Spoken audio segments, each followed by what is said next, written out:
Hey there, welcome back to the channel. If you're here, it's because you love reading and or writing. Today I am filming my video from Seattle where I'm on vacation, but I couldn't go one more week without sharing a video with you. Today I'm talking about brainstorming ideas for your next or first book. People ask me frequently, how do you come up with ideas for your murder mysteries? And frankly, they come from all over the place. Sometimes they just pop into my head, and sometimes I use resources. So today I'm talking about all the ways you can come up with ideas for your next book. And stay tuned to the end to find out my favorite way for coming up with ideas for books.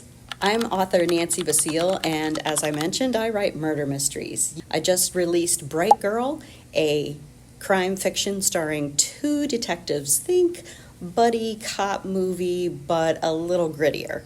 And there's a link to that in the description. All right, let's break it down. First up, using current headlines. One of the best ways to find ideas for a mystery or a murder mystery or even women's fiction is to use today's headlines. From true crime to high-profile scandals to cold cases, there's always something out there that you can use as inspiration for your book. I don't recommend writing it verbatim and using every single detail from that headline, but it can be a starting point for your next brilliant idea. You can set up Google alerts, you can use websites, Reddit threads, podcasts, just about any resource out there to get those current headlines. For example, maybe a famous painting was stolen or something got taken from a museum. That would be a great launching point because maybe there's a message inside whatever that artwork piece was, and someone wanted someone else to get it, and maybe a murder's involved.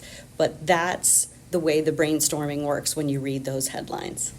Number 2, your own life.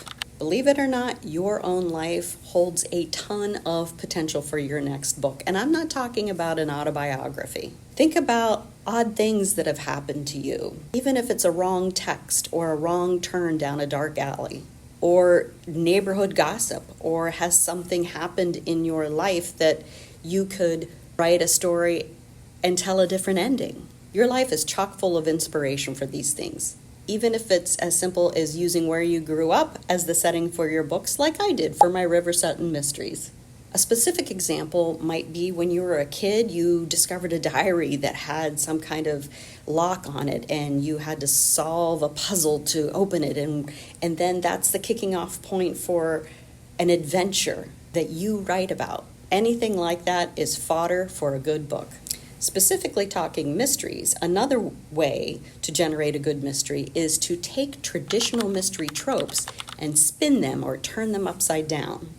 Traditional tropes include a locked room mystery where the murder seemed impossible to commit, or amateur sleuth where someone who's not a detective, not a cop, not a private investigator suddenly investigates the crime. Or how about a missing person mystery where maybe the missing person doesn't want to be found?